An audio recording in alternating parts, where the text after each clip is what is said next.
திருநீலகண்டர் எங்கே போய் சொன்னார்? இருந்தார் 100 பேரை கூப்பிட்டு, உனக்கு தெரியுமா நான் அந்த மாதிரி விஷயம் பண்ணிட்டேன், என் பொண்டாட்டி கோவப்பட்டா, நான் இன்னைக்கு வரைக்கும் என் பொண்டாட்டி இல்லை யாரையுமே நான் மனசார கூட நினைக்கல, நான் ஒரு விரத கட்டுப்பாடு இருக்கேன், நீ எப்படி எவ்வளோ குறை சொன்ன அப்படின்னு சொன்னார் அந்த மனுஷன். கடைசி வரைக்கும் என்னைக்கோ சொல்லியிருந்தா இருந்தாலும் அடே எங்கள் அப்பா மகான் சொல்லிக்கலாமா இல்லையா? ஆனால் சொன்னாரா? அவருக்குள்ள வைராக்கியம் எடுத்துக்கிட்டாரு. அந்த வைராக்கியம் தான் வாழ்க்கைன்றத காட்டினாரு. அதுக்கு அவர் பொண்டாட்டி வீட்டு வெளியே விட்டாரா? பேசாமல் இருந்தாரா? கடமையை செய்யாமல் இருக்காரா? வேலைக்கு போகாமல் இருந்தாரா? சாமி கும்பிடாமல் இருந்தாரா? எதை செய்யாமல் இருந்தாரு?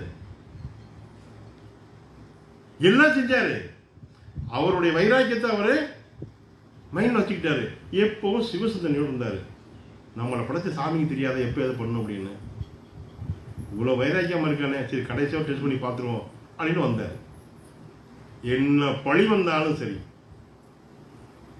என் மேல என்ன பழி வந்தாலும் சரி, ஊர் முன்னாடி கொண்டு போய் என்னைய நிப்பாட்டினாலும் சரி, ஊரார் என்னை பழித்தாலும் சரி, நான் எடுத்துக்கொண்ட வைராக்கியத்தை வெளியில சொல்லி அதை அந்த ஆதங்கத்தை சரி பண்ணிக்கணுன்ற அவசியம் எனக்கு இல்லை. அதில் பிடியா இருந்தார். அதனாலவே இறைவனால் ஆட்கொள்ளப்பட்டார். மீண்டும் இளமை வடிவம் கொண்டார்.